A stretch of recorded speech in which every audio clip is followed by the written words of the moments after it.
China is actively involved in funding propaganda against the Rafale aircraft in India, and certain Indian online news portals that have received a staggering 38 crore rupees from China over a span of 3 years are spreading a negative narrative surrounding the Rafale deal to create doubt in the minds of the Indian public. Despite the fact that the Indian government had received a clean sheet from the Supreme Court regarding the 36 Rafale procurement, the news portal published articles insinuating corruption, and new articles even raised doubts about the recent selection of 26 Rafale marine aircraft for the Indian Navy, and this activity points towards China's unlawful foreign influence in the Indian media.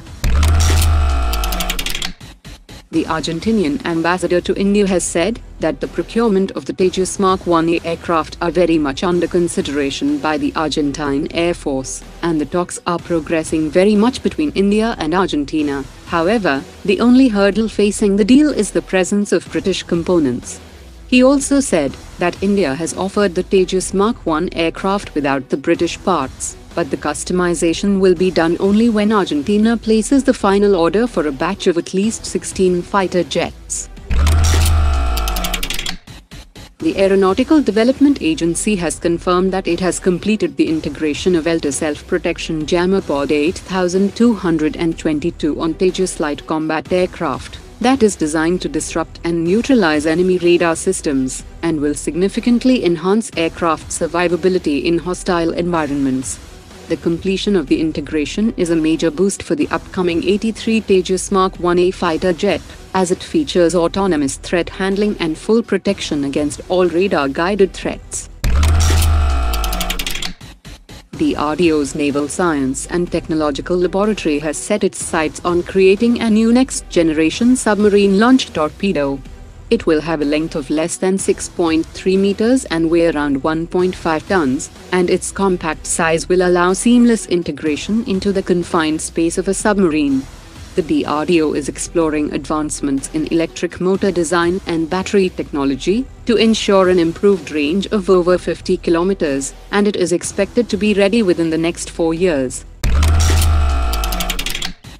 The Ministry of Home Affairs is considering the deployment of Skywall 100 and the Chimera anti-drone system along the Indo-Pakistan border.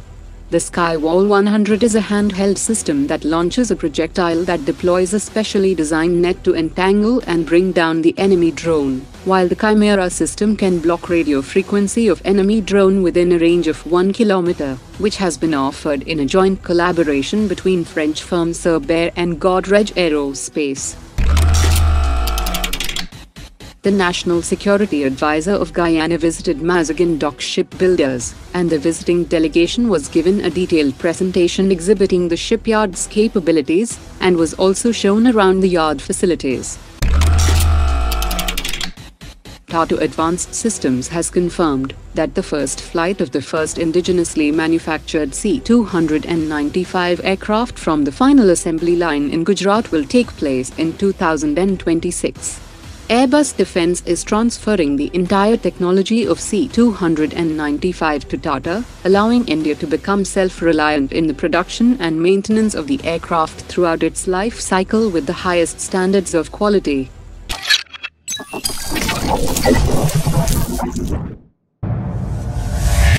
Omar dropped it.